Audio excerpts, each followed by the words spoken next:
ये टापू सिर्फ औरतों का है और अब तू यहाँ से कहीं नहीं जा सकता।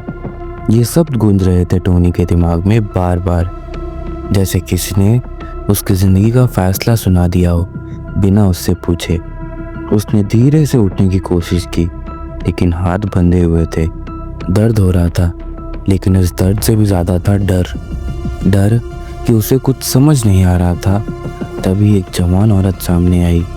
आंखों में एक अलग सी शक्ति थी।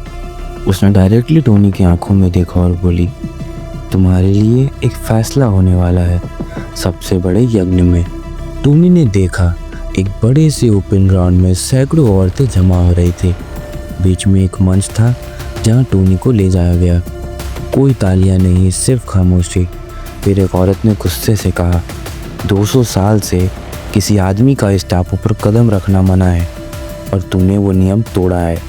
टोनी चिल्ला उठा, मैं सिर्फ एक रिसर्चर हूँ, मैं सिर्फ सच ढूंढने आया था। तभी एक बूढ़ी औरत जिसके गले में हड्डियों का हार था, उसने कहा, सच? तो फिर देख सच। उसने एक पुरानी दीवार की तरफ इशारा किया। वहाँ पेंटिंग्स बनी थी, दर्द भरी कहानियाँ, कैसे ये औरतें कभी गुलामी में थी, आदमियों के जुल्म के नीचे। फिर उन्होंने मिलकर एक नया संसार बनाया और कसम खाई, दोबारा कोई आदमी यहाँ नहीं आएगा। टोनी चुप था, गिल्ट उसकी रूह तक उतर चुका था। तभी एक औरत बोली, हमें फैसला लेना होगा, क्या टोनी भी उनके जैसा है या वो शायद अलग है। सबके बीच में एक साइलेंस छा गया। टोनी की आंखों में आंसू थे। मुझे एक मौका दो, मैं तुम्हारे इतिहास को छुपाना नहीं चाहता, मैं दुनिया को दिखाना चाहता हूँ कि तुम कौन हो। तभी एक छोटी लड़की, वही जो सबसे पहले उसके पास आई थी, आगे बढ़ी और टोनी का हाथ पकड़ लिया। सब शॉक हो गए।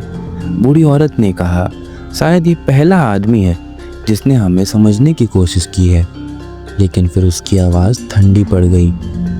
आज तक किसी भी आदमी को हमने जिंदा नहीं छोड़ा, लेकिन तुम शायद अलग हो। सब औरतों ने एकदम से खामोशी छा गई। बूढ़ी ने कहा, या तुम हमारे रिवाजों के अनुसार यहीं ख़त्म हो जाओ, या तुम बन जाओ हमारे गांव के रक्षक। टोनी कुछ बोल नहीं पाया, वो बिल्कुल शौक में था।